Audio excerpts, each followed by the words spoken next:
Don't take my sister, take me. I'd make a better wife. I'm experienced, said the widowed Apache woman. Before we dive into the story, don't forget to like the video and tell us in the comments where you're watching from. The outskirts of Rock Mesa lay, quiet under a cold, late autumn sky. The kind of hard gray light that showed every ridge line and every patch of dry earth without softening anything. The land felt stripped down to its essentials. Nothing growing bold.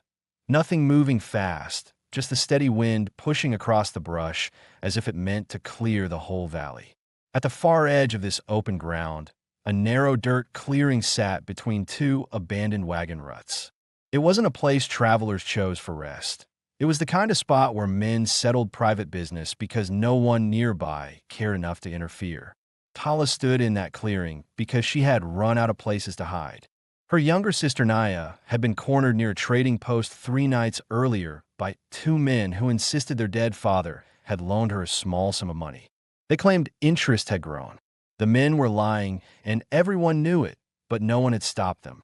They had followed the sisters across open ground until this morning when Tala, exhausted and outnumbered, surrendered herself so they wouldn't drag Naya away. Her shoulder carried a swollen mar from where one of the men had shoved her against a tree root before sunrise. Her ribs hurt when she breathed. Her deerskin dress had been torn during the struggle. The neckline pulled low enough that she kept trying to press it closed with her shaking hand. A long rip down the side exposed more of her thigh than she wanted, but she had no spare clothing.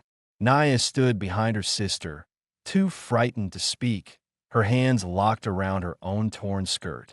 She had grown up quieter and less sure of herself than Tala, raised in the same small Apache band, but always leaning on Tala's strength. They had lost their parents to sickness, then lost their husband-brother support system in a raid a year later. They had stayed near Rock Mesa because they had nowhere else to go, moving between temporary work and foraging, trusting each other more than any outsider. The taller trader, a sharp-faced man who carried a short rifle at his side, pushed Tala forward with a rough motion. She staggered, caught herself, and lifted her chin again. Her feet were scratched from walking without shoes, and her throat felt raw from breathing cold air all morning. She forced her voice to steady because she needed the men to believe she was worth taking instead of Naya. Don't take her. Take me. I can do more than she can. I know what a wife must do. The shorter trader smirked, ready to agree. They leaned in slightly, sensing the negotiation shifting. A sound at the edge of the brush broke their attention. A horse gave a single restrained snort, followed by the slow creak of saddle leather. A cowboy stood just beyond the tree line, one boot angled slightly outward as if he had been watching for longer than any of them realized. He wore a dark coat that hung open, exposing a faded denim shirt with the top button undone. His jaw carried a rough, short beard, and his eyes had the stillness of a man who measured every situation before speaking. His name was Harlan Colebrook, a rancher who lived alone several miles east, where the land grew rockier and most riders avoided the steep path. He had started his morning checking an unused watering trough on the outskirts of his property, then rode further west than usual because he had heard coyotes during the night and didn't want them near his winter feed supply. Harlan's life had narrowed over the years. He had once worked cattle with a small crew, but a violent dispute with outlaws 3 winters earlier left 2 men dead and forced him to keep to himself ever since. He preferred quiet ground and predictable days, and he avoided crowds because noise made him tense. He carried a firearm, but he disliked reaching for it unless he had no choice.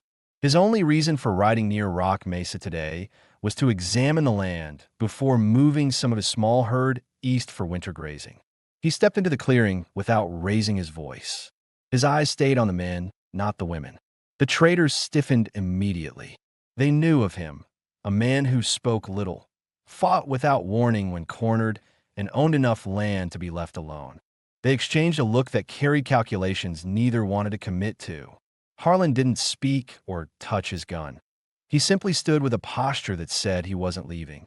The taller trader cursed under his breath, grabbed his partner's sleeve, and muttered about not wasting more time. After a few seconds, they backed away, walked toward their horses, and rode off in frustrated silence. When the sound of hooves faded into the hills, the clearing became painfully quiet. Naya collapsed to her knees. Tala stayed upright, but had to steady herself with one hand on her thigh. Harlan scanned the ground, then stepped closer at a slow, measured pace. He wasn't comfortable with frightened people, and he wasn't sure how badly the women were hurt. He stopped a few feet away and asked, "Can either of you walk?" Tala nodded once. Her stomach tightened with stress, but she forced her breathing to slow. She couldn't show weakness in front of a man she didn't know. She motioned for her sister to stand. Naya obeyed shakily. Harlan jerked his chin toward the trail behind him. "My cabin's not far. You'll get warm and rest. After that, you can decide where to go." He didn't offer a smile or a reassuring tone. He simply stated the fact, as if giving them space to refuse. Tala watched him carefully, studying the way he kept his hands visible, palms relaxed, as though he understood what fear lived in women who had been threatened. They followed him down a narrow trail that cut through low brush and loose stones. Tala walked slowly, her legs burning from fatigue, the cold biting at her exposed skin whenever the wind shifted. She noticed that Harlan adjusted his pace each time she stumbled, though he never turned to look directly at her. Naya stayed close behind her sister, brushing her arm every few steps for reassurance. The cabin sat tucked between two rocky slopes, built from thick logs that darkened with age. A stack of chopped firewood rested under a lean-to roof, and a trough sat on the far side with ice forming along the rim. Smoke drifted from the chimney in a thin, clear line, showing someone had built a fire earlier. Harlan pushed the door open and stepped aside for them to enter. The interior smelled of pine smoke, leather, and dry beans soaking in a pot on the small table. A single bed sat near the wall, a folded wool coat at the foot of it. A sturdy iron stove glowed faintly, its heat low but steady. A row of tools hung neatly above a bench, and a bucket of clean water sat beside the door. It was the home of someone who lived without expecting company. Tala felt her body loosen a fraction, though she didn't fully relax. The warmth made her ribs ache now that the adrenaline was fading. She lowered herself to the floor near the stove. Naya curled beside her, exhausted, head dropping almost immediately. Harlan removed his coat, hung it on a wooden peg, and knelt by the stove to add more wood. The flames brightened, lighting the cabin in uneven orange tones. He filled a tin ladle with warm water and set it beside Tala. "Drink first," he said quietly. "Then I'll look at that shoulder if you'll allow it." Tala hesitated. Every instinct warned her not to trust any man. But this one hadn't stared at her torn dress, hadn't asked for anything, hadn't stepped too close unless necessary. She studied his posture, angled slightly away, giving her room. His eyes stayed on her face, never drifting downward. She took the ladle. The warm water steadied her breathing. The heat from the stove eased the stiffness in her legs. Her thoughts slowed enough to become coherent. She wondered why he had intervened. She wondered what kind of man lived alone in a place this isolated. She wondered if he expected gratitude or something else later. But as she watched him check the stove and adjust the iron grate with careful hands, she realized there was no tension in his shoulders, no expectation, no threat. He was simply a man who had acted because walking away would have weighed on him more than stepping in. When the fire crackled again, he sat on the floor a few feet away and said, "This place is safe. You can stay tonight. Tomorrow we figure out the rest." Tala pressed her palm against her bruised shoulder and nodded. Naya slept deeply beside her.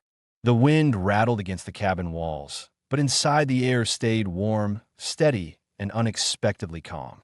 For the first time in days, Tala allowed herself to breathe without fear of who might be standing behind her. The stormless quiet of the cabin settled into place after a few minutes. The kind of calm that didn't feel natural yet, but also didn't feel dangerous. And Tala stayed seated near the stove with the wool blanket pulled over her legs while she listened to the subtle sounds inside the walls. The crackle of fresh wood catching flame, the low groan of the stove expanding with heat, the faint rustle of Naya breathing in uneven little bursts, as sleep finally loosened its grip on her fear. Tala's shoulder throbbed with each heartbeat, a slow pulse of pain running from the bruise down toward her ribs, and she tried to understand how her life had shifted again in the span of one morning. She studied the cabin more carefully now, trying to see if anything hinted at what kind of man had brought them here without asking for payment or offering conditions. Harlan kept his movements deliberate, almost methodical, as he checked the water bucket and adjusted the chain inside the stove. He didn't glance at the sisters except to make sure the heat reached them. And Tala noticed he kept his distance not out of indifference, but out of an awareness that sudden closeness might startle them. His restraint made her uneasy in a different way. She had spent years reading men who acted without hesitation, and this quiet patience was something she couldn't categorize yet. One question pressed at her mind more than the others, a question the scene in the clearing hadn't allowed time for. Why was he riding that far from his land? And what made him intervene when he had no reason to risk himself? People didn't interfere in Apache affairs around Rock Mesa unless they wanted something or feared something. Harlan didn't appear to want either. He sat on a low stool near the table and finally broke the silence. "You two been on the run long?" Tala glanced at Naya, who stirred but didn't wake. "3 days," she answered. Her voice came steady this time, no trembling. "They followed us out of the trading post. The owner didn't stop them." Harlan nodded slowly, as if confirming something he'd suspected. "That post has changed hands twice this year.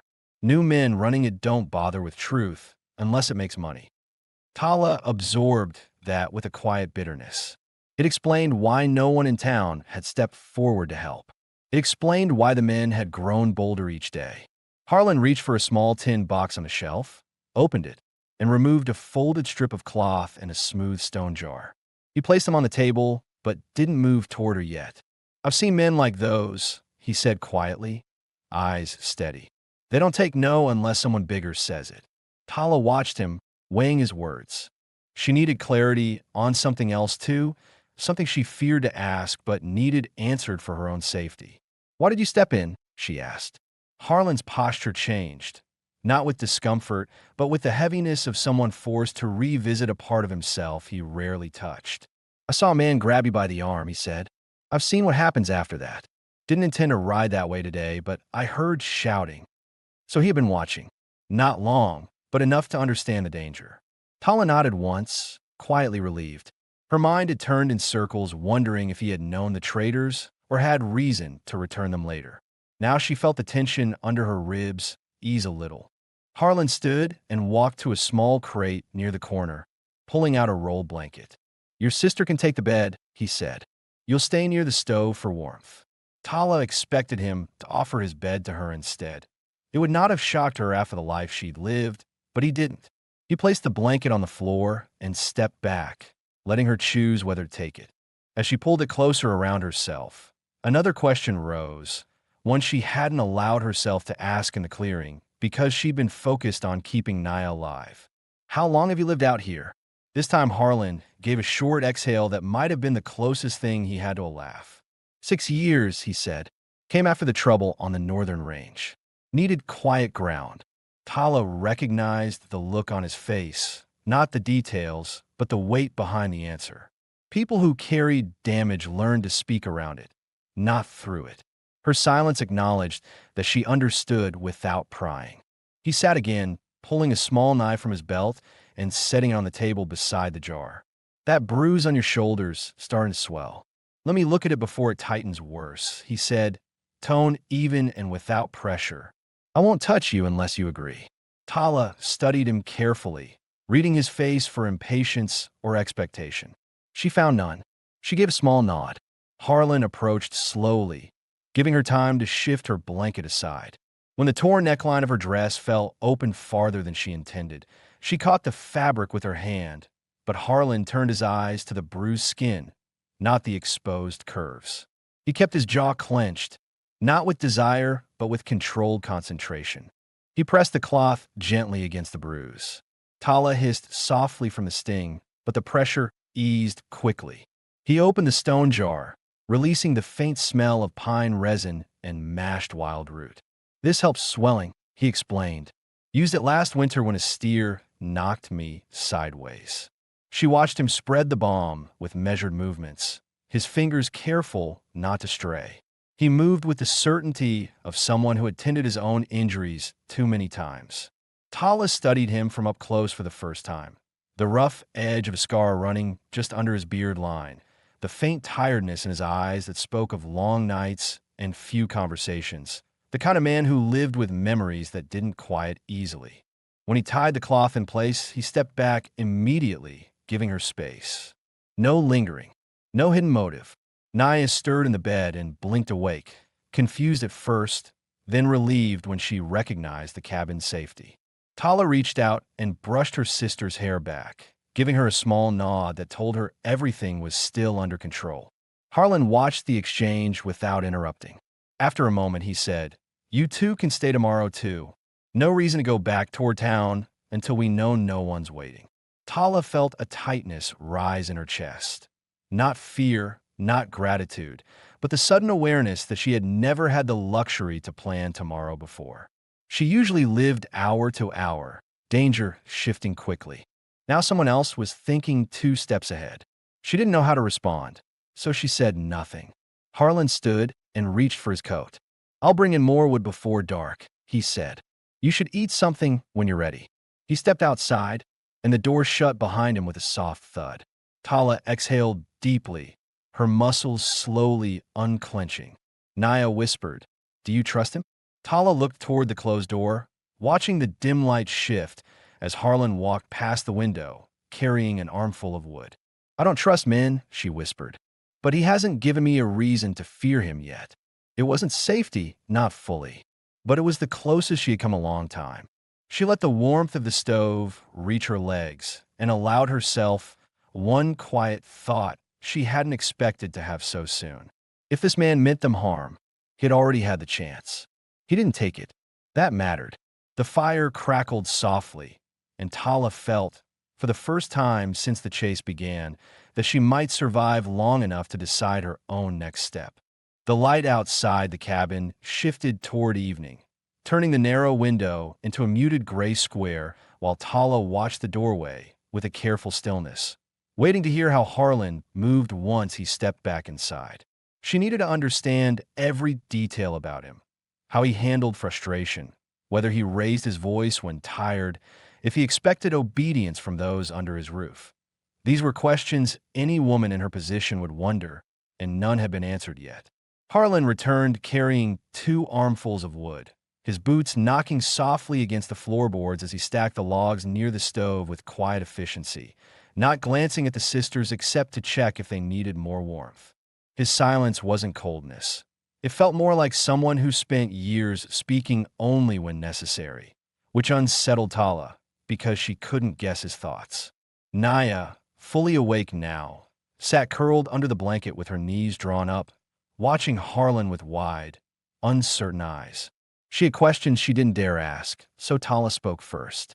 "You said those traders might wait near town," she said, keeping her tone steady. "Why would they keep trying after you scare them off?" Harlan didn't hesitate. "Because they're cowards," he answered. "They look for easy targets. They lost today, but they'll want something back to feel big again." He wiped his hands on his trousers, not in irritation, but because cold air still clung to his fingers. "I've seen men like that return once they figure no lawman will bother chasing them." That gave Tala a new picture of the risk. Not just escape, but retaliation. "Will they look for you too?" she asked. Harlan leaned his shoulder against the wall near the stove, arms crossed loosely. "No," he said. "They won't pick a fight that costs more than they gain. They'll either hunt the debt they invented or leave the valley for easier ground." His eyes narrowed slightly, as though weighing possibilities she couldn't see, but they didn't look smart enough to give up quickly. Naya swallowed hard. Tala placed a steadying hand on her sister's leg, feeling the tension beneath her skin. Another question surfaced, one Tala knew listeners would wonder too, something she herself needed answered before she allowed more trust to build. "Do you live out here alone by choice, or because you're hiding from something?" Harlan lifted his gaze toward her, not offended, simply surprised she asked directly. "Both," he said after a moment. "I had a crew once. After a fight on the northern range went bad, I didn't want to ride with anyone who got caught in my problems. Easier to leave the land and handle my work alone. He paused, pushing a stray log into the fire with the edge of his boot. I'm not wanted by the law, if that's what you mean. I just ended up living quieter than most men my age. Tala nodded. That answered another concern, that he might have enemies who could drag her and Naya into conflict without warning. Naya's voice came small but clear. Do you know the men who followed us? Harlan shook his head. No, but I've seen their kind drift through Rock Mesa. Not locals. They chase schemes from territory to territory, never long enough in one place to be missed. Tala exhaled slowly, trying to steady the uneasy twist in her stomach. At least Harlan didn't know them. At least there was no hidden alliance. The stove popped sharply, sending a brief spark against the iron plate. Harlan grabbed the water ladle, refilled it, and set it near them before speaking again. You two don't have family nearby, do you? Tala didn't want to revisit that memory, but she answered because the truth explained their vulnerability. No, our band split after sickness took half our people. Some joined relatives south. Others kept moving. We stayed close to Rock Mesa so we wouldn't lose the graves. Her throat tightened, but she held her expression steady. People in town tolerated us as long as we didn't need anything. Harlan understood the meaning immediately. Tolerated, not welcomed. He crouched near the stove, adjusting the vent as if grounding himself in something simple before asking another question. What were you trying to do before they caught you? This had been left unclear earlier, something listeners would surely ask, and Tala hadn't explained it because she'd been too focused on survival. She took a breath. We were gathering roots and looking for work cleaning at the station house. There's a rancher who hires seasonal hands, but he wouldn't take women. We were heading back to our campsite when the men cornered Naya again. Naya lowered her gaze. Tala pressed her shoulder gently, the bandage already stiffening under the balm Harlan had applied. Harlan's brow pulled tight in thought. You were surviving day to day. Not a judgment, an observation. Tala didn't deny it. Harlan stood and reached for a pot hanging above the stove. I made stew earlier. There's enough for all of us. He ladled the warm mixture into 3 tin bowls and placed them within reach, setting one slightly closer to Naya because her hands trembled more than Tala's. Tala watched him move through the cabin with the familiarity of someone who lived alone long enough to anticipate every part of his routine. He wasn't a man who needed help, yet she sensed he didn't know what to do with quiet company either. While they ate, Harlan sat on the far side of the stove, giving them space but keeping himself close enough to answer if alarm rose outside. Tala noticed he kept the rifle within arm's reach, leaned against the wall. That answered another unspoken question, how he handled danger at night. When they finished, Tala spoke again, trying to understand what came next. Will you go into town tomorrow to check if those men returned? Harlan shook his head immediately. Not tomorrow. They'll expect it. I'll wait 2 days. If they're looking for you, they'll circle near the ridge first, not the stores. He paused, assessing her expression. You staying here doesn't bind you to me. You're free to leave when you feel able. But it's not safe out there tonight. Tala held his gaze, searching for any sign of hidden intention. She saw none, only practicality. Naya lay down again, too tired to remain upright. Tala shifted closer to her sister, tucking the blanket around her shoulders, and then turned back toward Harlan with a seriousness she hadn't shown earlier. If they come back here, her sentence trailed. Harlan's response came without hesitation. Then I deal with them before they reach this cabin. It wasn't bravado. It wasn't threat. It was simple commitment. Tala looked down at her bandaged shoulder, then back at the stove, glow touching Harlan's jawline. The room felt warmer than before, not only from the fire but from the clarity settling between them. She didn't trust him fully. Not yet, but she trusted his intentions enough to let her guard lower by a fraction. The night deepened, and the wind pressed softly against the logs as Harlan poured water over the last embers to quiet them for sleep. He placed a lantern on the table, dimming it to a low flicker, and rolled out a thin bedroll near the door instead of taking the bed for himself. Tala noticed. She also noticed he positioned himself where he could reach the entrance first if danger arrived. She settled near Naya, pulling the blanket close around them both. And for the first time since the chase began, she allowed her eyes to close without forcing them open again in fear. She didn't feel safe yet.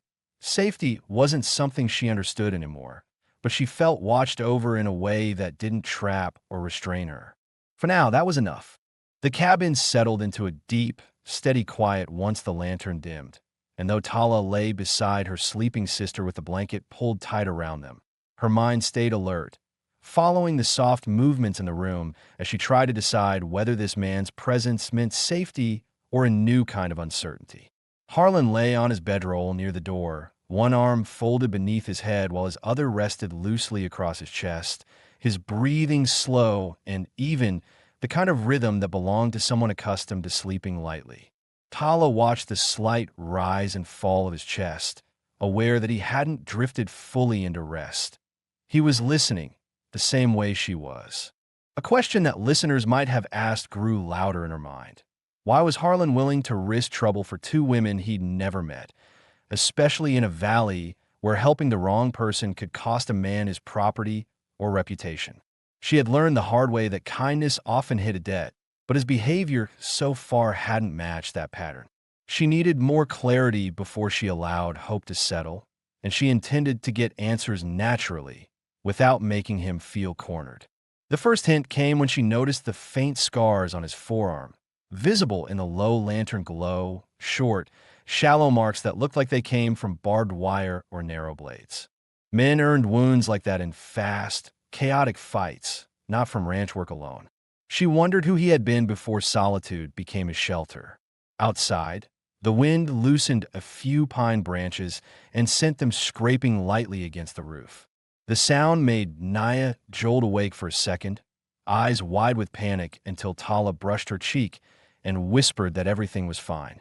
Harlan shifted on the bedroll, but didn't sit up, choosing not to startle the sisters with sudden movement. Tala waited until Naya drifted back into sleep before whispering across the room. "You didn't have to keep watch by the door."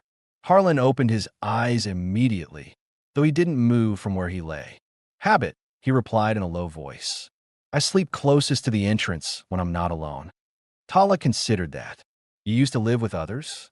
A pause followed. "For a while," he said, voice steady. "My crew and I shared a small bunkhouse before the fighting broke us apart." That small detail filled one of the gaps in her understanding. The reason he understood where danger hid even when nothing moved. He belonged to a past that taught him not to trust open ground or unexpected strangers. She pulled the blanket higher around her shoulders. "Did you lose people?" Another pause, longer this time.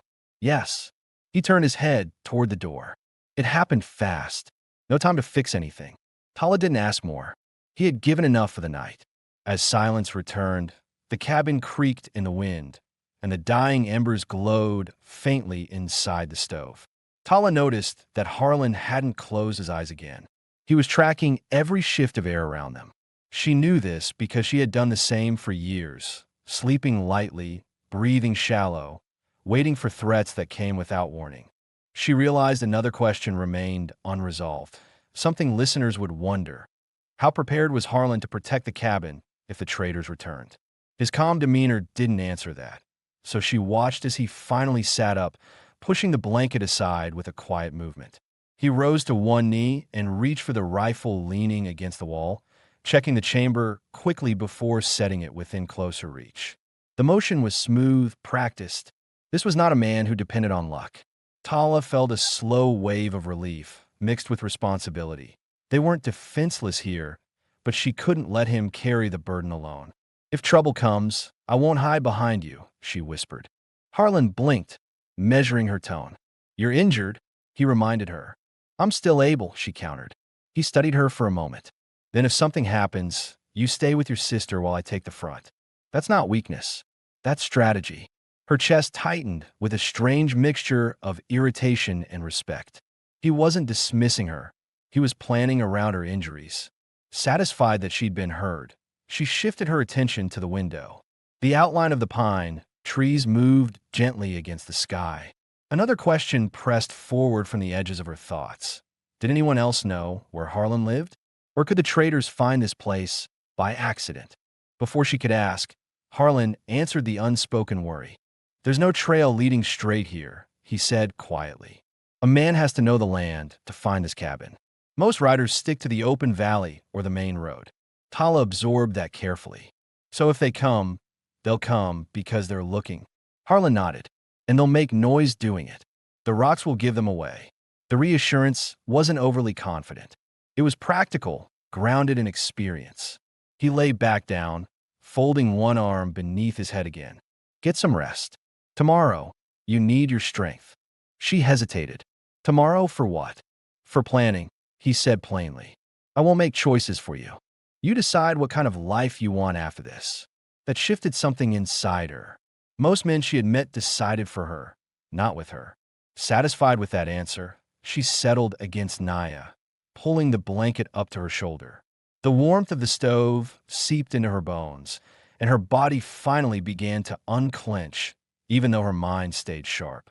She listened to Harlan's breathing for several minutes, steady and patient, until her own breath began to match its rhythm. Eventually, her eyelids grew heavy, and the tension beneath her ribs eased just enough for sleep to pull at her senses. As the night deepened, the last lantern glow faded across the cabin floor, and the three of them, a man who didn't ask for company, a woman who had not expected help, and a sister who feared the world outside, shared the same air without fear for the first time. Morning came without sunlight, only a pale gray wash that filtered through the window and settled over the cabin in a quiet, heavy layer. Tala woke first, her body stiff from sleeping on the floor, but warmer than she expected, the stove still holding a faint leftover heat from the night before. She pushed herself up carefully so she wouldn't disturb Naya, who remained curled beneath the blanket, breathing in soft, uneven patterns. Tala studied her sister's face for a moment, aware that exhaustion still lived deep under her eyes. The fear would linger longer than the bruises, and Tala knew she had to stay strong until Naya could stand on her own again. She turned her gaze to the door, where Harlan was already awake, sitting upright on his bedroll with his boots on and his coat folded beside him.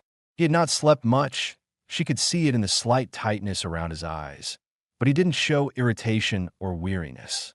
He simply looked prepared, as though dawn was less a beginning of a new day and more a return to a familiar routine. One detail Tala realized listeners might question surfaced immediately.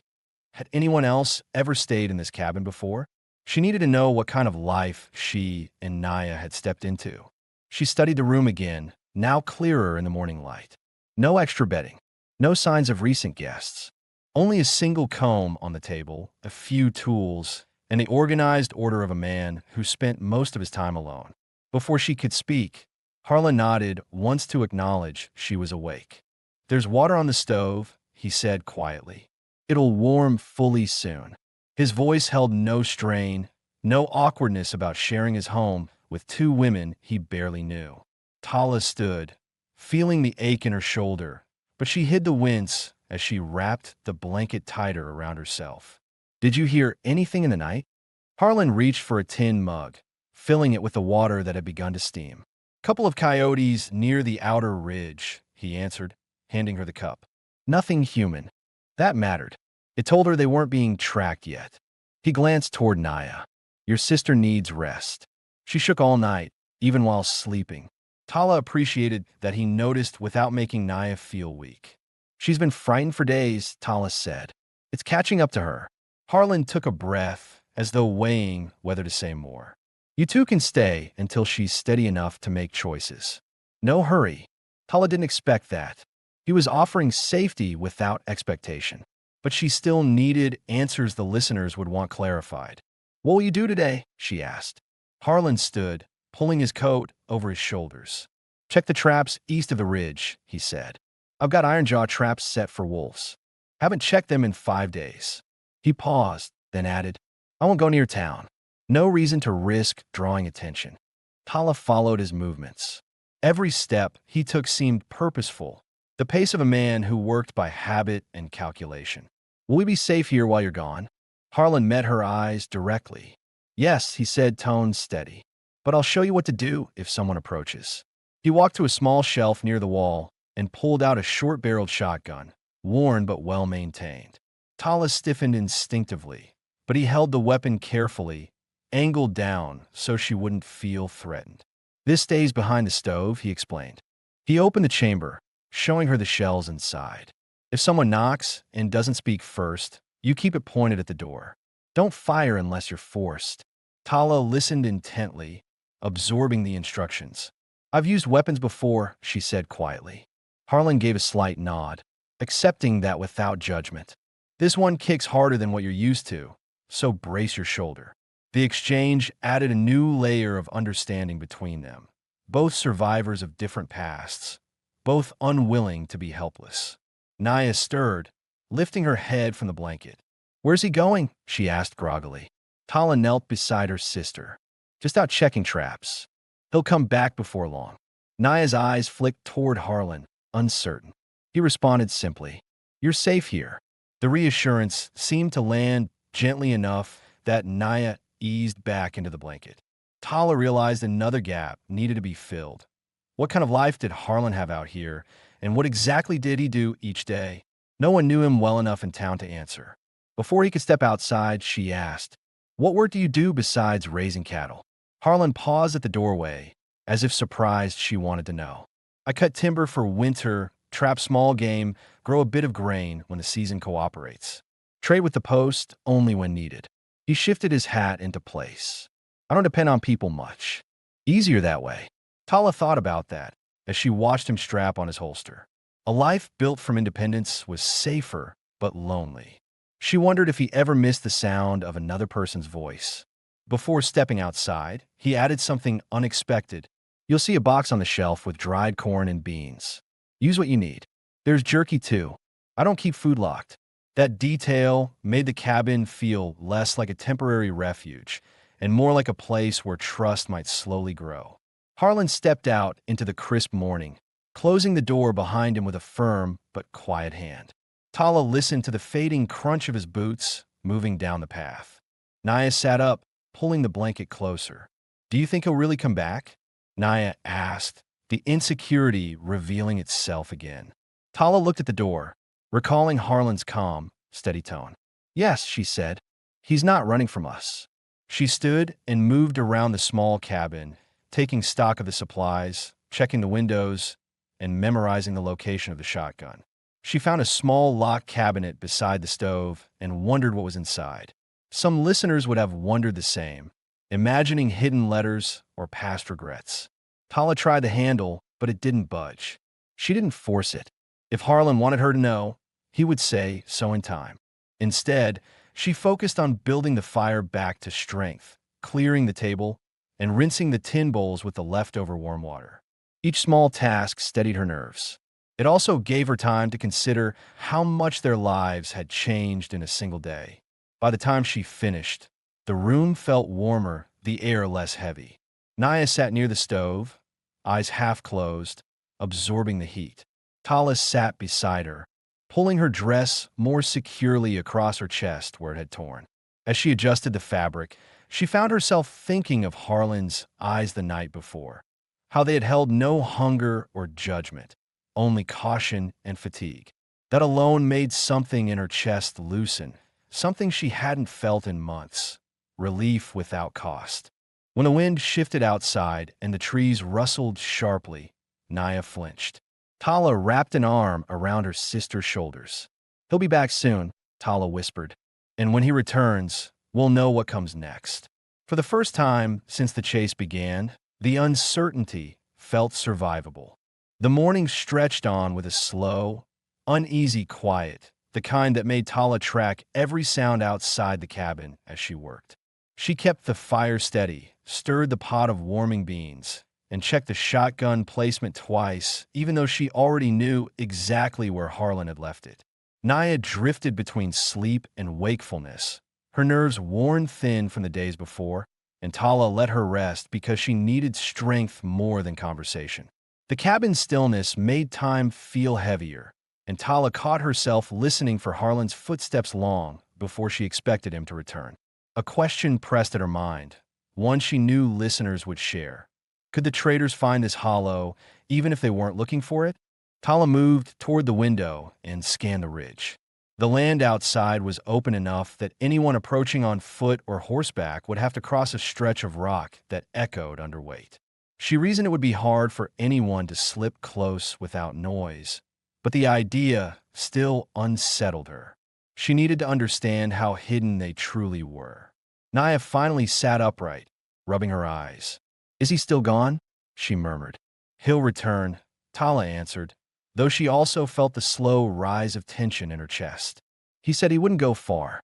She didn't want to show her concern, but the longer Harlan stayed away, the more sharply she felt the awareness of how few defenses she had if anything unexpected happened. To steady herself, she began tidying the small table, wiping crumbs from the wood and organizing the metal cups. As she moved one of the cups aside, her hand brushed the edge of a small folded piece of linen. Curious, she opened it. Inside was a handful of small carved wooden pieces, simple shapes smoothed by use. Naya leaned closer. "What are those?" she whispered. Tala turned one over in her fingers. It looked like a rough carving of a horse. Another looked like a small wolf, and a third was a crude figure of a man holding a hat. None were polished enough to be decorative, yet they weren't random scraps either. "He made these," Tala said quietly. She wondered why a solitary man would carve small figurines unless he needed something to keep his hands busy during long nights, or unless he had once planned to give them to someone. She wrapped the pieces again and left them exactly where she found them. She didn't want to intrude deeper into matters that didn't belong to her yet. The door latch rattled suddenly. Tala's heart kicked hard. She grabbed the shotgun, stepping in front of Naya just as the door pushed inward. Harlan stepped through, boots dusted from the ridge trail, a faint scrape on his forearm where a branch had caught him. He stopped in place when he saw the shotgun raised toward the door. His eyes flicked to the barrel, then to Tala, and he gave a small nod of approval rather than offense. "You were ready," he said calmly. Tala lowered the weapon, breath uneven. "You came back without warning. Wanted to see if you'd react," he said, closing the door behind him. He removed his coat, revealing the fresh scrape. "You did what you were supposed to." Naya exhaled loudly and sank onto the bed again. Tala set the shotgun aside, but kept it propped within reach. She studied Harlan's arm. "You're bleeding." "Just a branch," he said. "Nothing needing stitches." But Tala stepped closer anyway, instinct guiding her. "Let me clean it."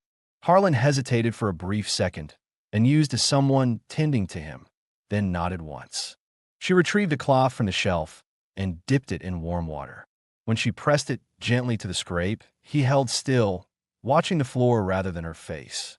The closeness between them felt different in the daylight, sharper somehow, the awareness of each breath more noticeable. Tala cleaned the scrape carefully, smoothing the cloth along his skin without rushing. "Did you see anything out there?" she asked. He shook his head. "Tracks from a coyote pair. Nothing human. Traps were untouched." But he didn't look relieved. Instead, his expression carried a new focus Tala hadn't seen before, like he had been thinking the entire time he'd been gone. She noticed it immediately. "Something's on your mind," she said. He didn't deny it. "I followed a set of horse tracks on the lower ridge," he said. "Didn't belong to either of those traders." That was worse. Tala felt the tension rise through her chest again. "Someone else looking for us?" Harlan shook his head. "Could be a hunter, could be a ranch hand from south. Hard to tell from one trail. But I don't like unknown riders this close." Naya's voice trembled. "Are we in danger again?" Harlan crouched near her, resting one hand lightly on the edge of the bed so she wouldn't feel cornered. "If someone wanted to find you, they would have ridden direct. This path's difficult. Whoever made those tracks cut across the ridge out of habit, not purpose." Tala watched how gently he explained it, aware that he made his voice softer for Naya's sake. She filed that detail away. A man who adjusted himself without needing acknowledgement. He stood and faced Tala again. "We should talk about what you want to do next." She stiffened because she didn't know the answer yet. The valley had turned hostile, the traders unpredictable, and Naya's fear still raw. We can't stay hidden forever, she said. You don't have to leave tomorrow, he replied. But you need a plan that isn't built from running. It hit her how foreign that idea felt. Planning ahead instead of reacting. What choices do we have? Harlan leaned against the table, considering. You could go south to the mission outpost. They sometimes take families in. Then he added, or you stay here until you find work or another place to go. I won't push you out. Naya looked at Tala desperately. I don't want to go to a mission. They separate people. Tala felt her protective instincts harden. We won't go there. Harlan nodded as if he expected that response. Then staying is one option. Tala crossed her arms. What would that mean? Staying here. This time Harlan looked directly at her, his voice steady and clear. It means you're under my protection until you choose otherwise. I won't ask anything from you. I don't want payment or debt. I only won't have trouble under my roof. Tala held his gaze longer than before, searching for any sign of insincerity. She found none, but another concern rose, one she hadn't voiced yet. Would them staying put him in danger? Listeners would wonder the same. If those men return for us, you bear the cost too, she said. You didn't ask for that. Harlan stepped closer, stopping just within conversational distance. I choose what burdens I take. He didn't say it with pride, just certainty. If trouble comes, I'll meet it. You two won't face it alone. That simple statement shifted something in Tala's chest. Not trust yet, but the beginning of something steadier. She finished cleaning his arm, tying the cloth so the scrape wouldn't reopen. He glanced at the neat wrap and gave a brief nod of thanks. As the fire crackled behind them, Tala finally felt her breath steady. For the first time since she and Naya had been cornered outside the trading post, the uncertainty wasn't paralyzing. It was manageable. Harlan pulled another log to the hearth and set it down gently. Rest today, he said. Tonight, we talk more. By morning, we'll have a better idea where things stand. Tala returned to Naya's side, and Harlan moved to the window, scanning the ridge again with focused eyes. The scrape on his arm didn't seem to bother him. For the first time, Tala realized she wasn't simply trying to survive the day. She was beginning to look toward tomorrow, something she hadn't done in a long time.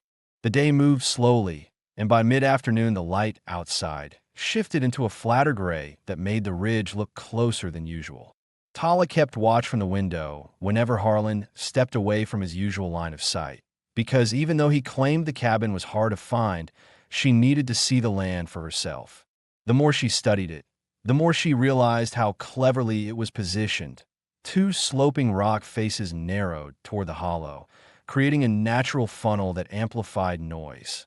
Even a quiet rider would send gravel rolling. This answered one of the questions that had bothered her early on. How had Harlan lived so long without being surprised by strangers? Now she understood. He had chosen the ground with purpose. Naya slept again, gathering strength, but Tala couldn't sit still. Her thoughts circled around the same fear.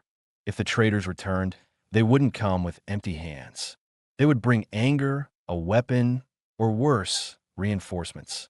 She wondered whether Harlan had considered that possibility or whether he trusted his own skill enough to avoid fear entirely. Harlan finally turned from the window and sat at the table, resting his elbows lightly on the wood. You're studying the ridges, he said, not unkindly. Trying to see what I see. Tala faced him with equal seriousness. Trying to understand how protected we are. He nodded once. You're safer here than anywhere between Rock Mesa and the river. That's not a promise, just fact. But Tala had another question, one listeners would also expect by now. If someone did manage to come through the hollow, what would we do? Harlan shifted forward slightly, treating the question as important rather than hypothetical. First thing is listening, he said.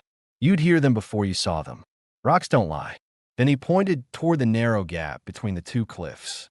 If someone forces their way through, they come single file. No room for two. Tala absorbed every detail. So the cabin becomes a choke point. Exactly. His approval was subtle but present. I know how to hold this spot long enough to make them rethink their plans. She studied him carefully. You've done it before. He didn't deny it. Once. His voice dropped slightly. A man tried to steal a calf off my property years back. Didn't like being told no. Things ended quick. Tala didn't push for more, but the weight in his voice made her understand something new. Harlan wasn't dangerous because he acted recklessly. He was dangerous because he knew exactly when not to. She returned to checking the fire, adding a small log, and adjusting the vent. When she turned back, Harlan was watching her with a thoughtful expression, as if trying to solve a question he hadn't asked aloud. "You've been restless all morning," he said.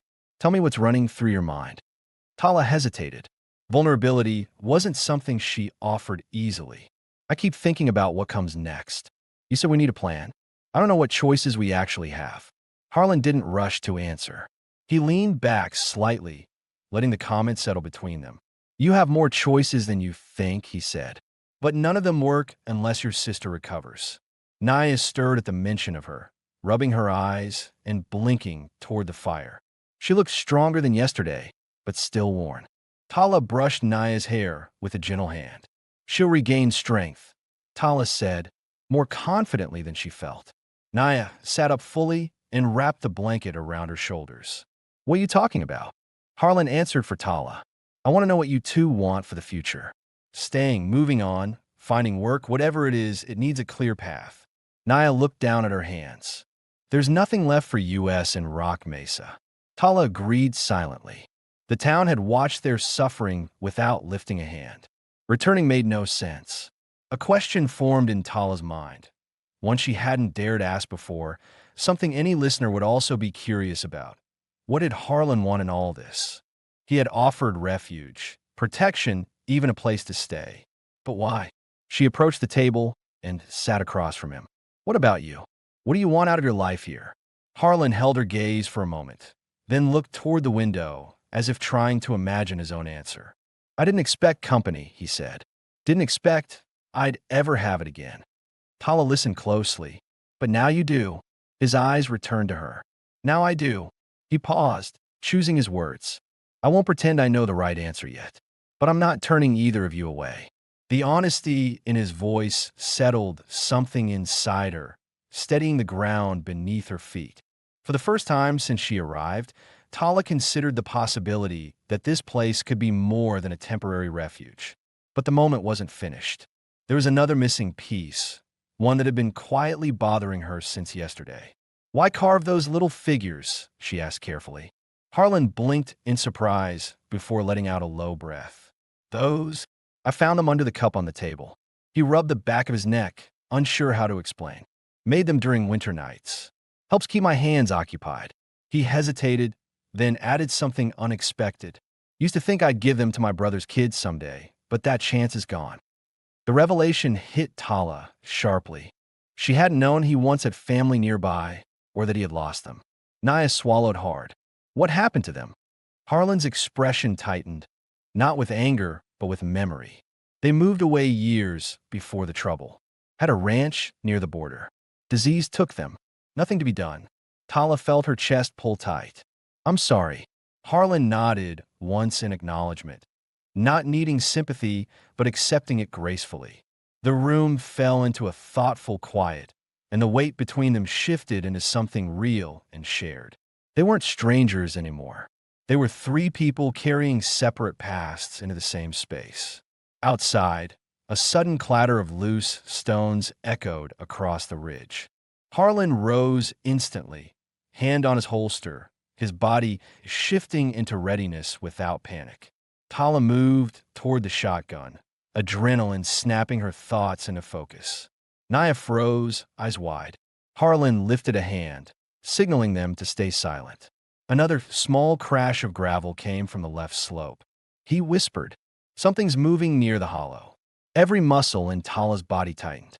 This time, the fear wasn't only for herself. It was for all three of them. Harlan stepped toward the door with slow, deliberate steps, every movement controlled. Tala stood behind him, shotgun raised but pointed down, just as he had taught her. The cabin held its breath, and the ridge outside waited, carrying the weight of whoever, or whatever, had stepped too close. Harlan pressed his palm lightly against the doorframe, listening with every muscle alert. Tala stood a few steps behind him, gripping the shotgun exactly as he'd taught her, the barrel angled downward but ready to lift in an instant. Naya clutched the blanket around herself, eyes fixed on the narrow window, as if she could force the ridge into revealing its secrets. The sound outside didn't repeat at first, and that silence pressed against the cabin walls like a held breath. Tala's mind sharpened around one critical question that listeners would share. Was this the traders returning, or someone entirely different? Harlan slowly unlatched the door, but didn't open it yet. He glanced sideways at Tala, silently checking if she was steady. She nodded, her heartbeat pounding in her ears. A second clatter of loose rock came, lower this time, as if something shifted weight carefully instead of stumbling. Harlan whispered, "Too light for a horse. Might be a man on foot.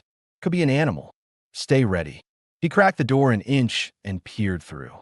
The air outside carried a sharper cold than earlier, and a faint draft slipped into the cabin. Tala tensed, waiting for his judgment. Harlan pushed the door open fully and stepped outside without drawing his gun. Tala followed him to the threshold, keeping herself partly covered by the doorway. Naya remained behind the stove, eyes fixed on Tala's silhouette. The ridge to the left held a slight movement, barely noticeable until a figure stepped into full view. Not one of the traders, not any man she recognized. A lanky, middle-aged ranch hand with a worn poncho and dust-coated boots limped toward the hollow, his left arm pulled tight across his ribs as if injured. Harlan raised a hand toward him. "Stop right there," he said, voice clear but level. The stranger halted, breathing heavily. "I ain't here for trouble," he called out. "Got jumped by two men near the lower creek. Need help." Tala's pulse spiked. Had the traders attacked him? Had they moved closer than expected? Harlan stepped down from the porch, keeping one hand near his holster, but not drawing. Who were they? The man swallowed, wiping sweat from his forehead despite the cold. "Didn't know him. One tall, one wide. Took my horse. Left me with nothing." Tala and Harlan exchanged sharp glances. That description was close. Not perfect, but close enough to worry. Harlan asked, "What direction do they ride?" "Northwest," the man said, "toward the logging road." Northwest meant they weren't coming directly toward the cabin at that moment. But Tala knew better than to assume safety. Men who robbed once often circle back for more. Harlan motioned him forward slowly. "You hurt bad?" The man nodded. "Ribs. Think one's cracked. Can't breathe right." Tala lowered the shotgun slightly, but kept it in her hands as the injured stranger stopped several feet from the porch. She didn't trust him yet. A wounded man could still carry lies, but she saw the pain etched around his mouth and the way his knees trembled. Listeners would question this moment sharply. Should the cabin admit another stranger? Was this man telling the truth or leading danger to their door? Tala wondered the same. Harlan studied him with a long, careful stare before speaking. "Come inside slow. No sudden moves." The stranger nodded and climbed the steps with visible effort. Tala stepped back as he entered, keeping herself positioned between him and Naya. Harlan closed the door behind them and set his rifle on the table within reach. Tala watched the man closely. "What's your name?" "Evan Pike," he answered between shallow breaths. "Worked the Cooper Ranch last season. Got let go early when the owner cut hands." Harlan pointed him toward the chair. "Sit." Evan lowered himself into it with a grunt, pressing a hand against his ribs. Tala approached cautiously, remembering how Harlan treated her wounds. She retrieved a cloth from the shelf and warmed it with water from the pot. Evan blinked in surprise.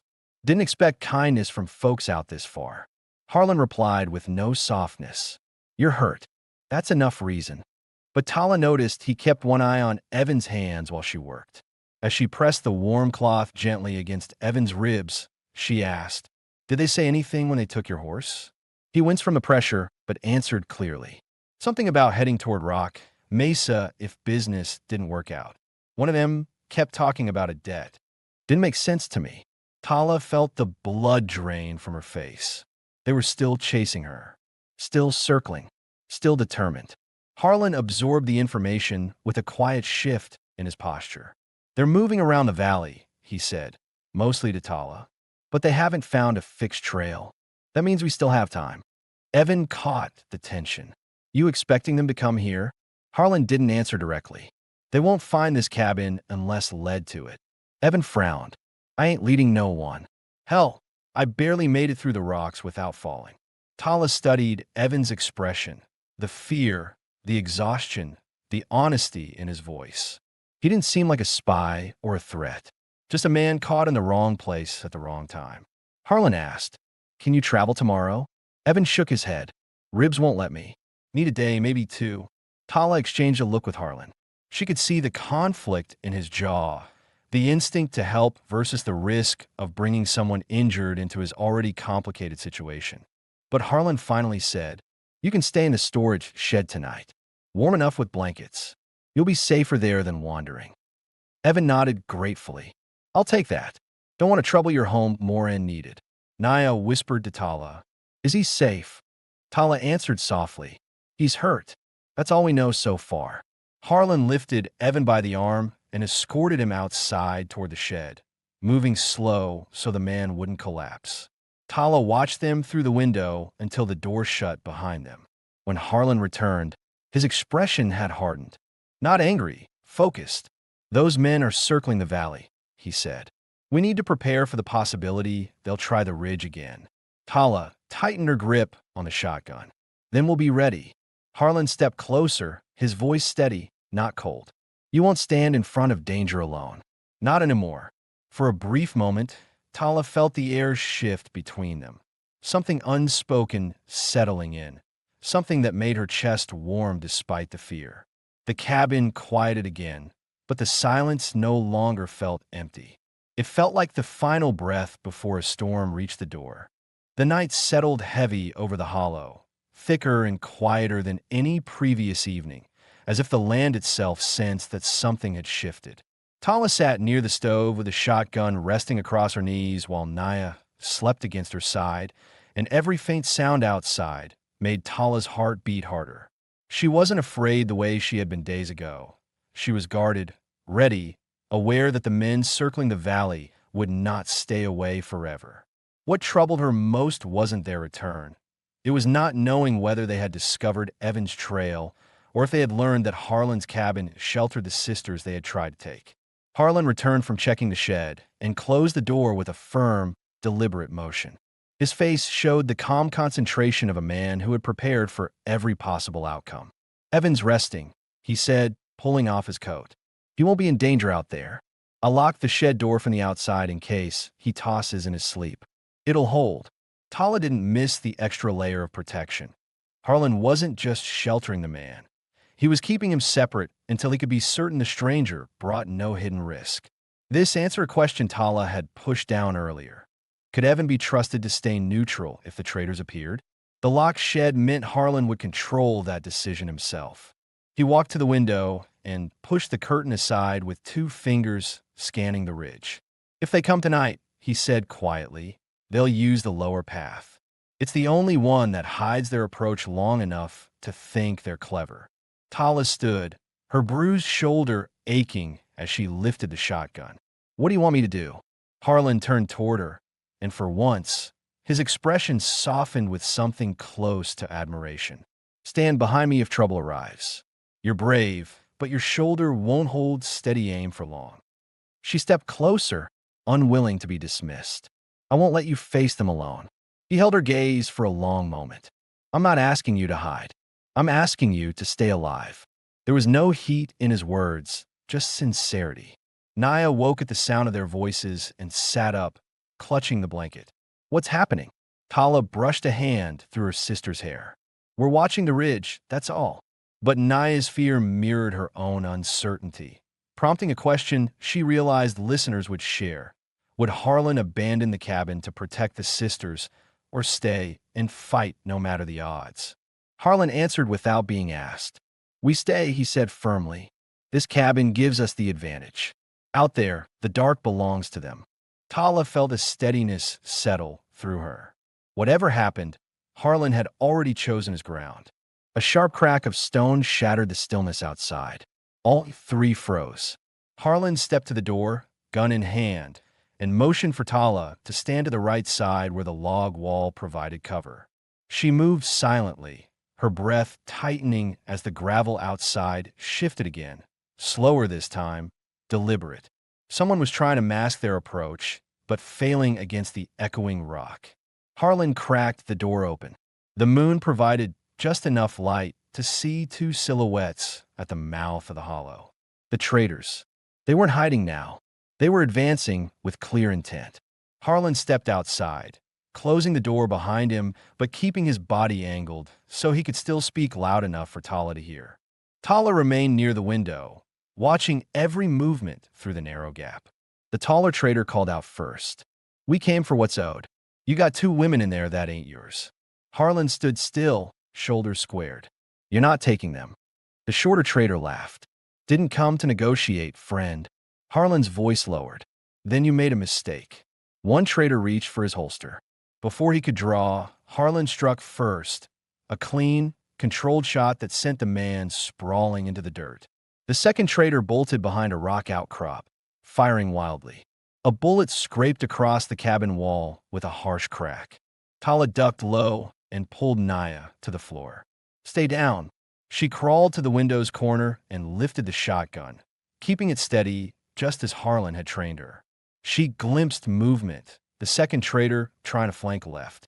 "Harlan, left side," she called, her voice sharp and clear. Harlan pivoted instantly, firing a second controlled shot that struck the rock near the traitor's boots, forcing him stumbling back into open ground. The man panicked, turned to run, and fell onto the gravel as his ankle twisted beneath him. His gun slipped from his hand and skidded across the ridge. Harlan approached him with slow, measured steps. Tala watched through the doorway, her pulse pounding in her throat. She didn't know if Harlan intended to kill the man or simply disable him. Part of her feared he might show mercy that would come back to haunt them. But when Harlan reached the man, the traitor raised both hands. "Don't shoot. Don't shoot. Just let me go." Harlan aimed the barrel downward, his voice steady. "You crossed the wrong land. You chased the wrong women." He kicked the abandoned gun farther down the ridge. "You won't return." The man scrambled to his feet and fled, limping toward the valley, disappearing into the dark without looking back. Tala exhaled a breath she had held far too long. Harlan came back inside only when he was certain the path was clear. He closed the door carefully, not slamming it, and leaned his gun against the wall before facing Tala and Naya. "It's done," he said quietly. Naya burst into tears from the shock and relief. Tala wrapped both arms around her. Harlan gave them space, stepping to the table and lowering himself into the chair with a long breath. Tala approached him slowly. "You protected us," she said, voice low but steady, "even when it meant risking your life." Harlan looked up at her. "You didn't ask for trouble. You deserve someone who wouldn't walk away." There was no boast in his tone, just honesty. Tala moved closer, her breath warming as she kneeling before him. For the first time, the distance between them dissolved without fear or hesitation. Her hand lifted and rested lightly on his jaw, the roughness of his beard grounding her in the reality of what they had survived together. He didn't pull away. "We're not leaving," she whispered. "Not now. Not after everything." Harlan's chest rose in a slow, controlled breath. He placed his hand over hers, not gripping, just holding. "Then stay," he murmured. "Stay here, with me, as long as you want." Tala leaned in, her forehead touching his, and for the first time since losing her old life, she felt the possibility of a new one forming with quiet certainty. Naya watched from the bed, tears fading into a soft, relieved smile. She wasn't losing her sister. She was gaining something stable for the first time. When Tala finally kissed Harlan, it was gentle, unhurried, born not out of desperation, but out of the shared weight of survival and the fragile hope that had taken root inside the cabin. Harlan wrapped an arm around her waist, pulling her close with a steadiness that made her entire body relax. For the first time in years, she felt protected not by walls or weapons, but by the simple choice of a man who had no reason to stay, except her.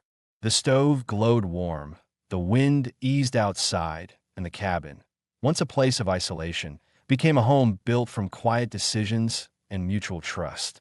Their found family was no longer a possibility. It was real, and it belonged to all of them.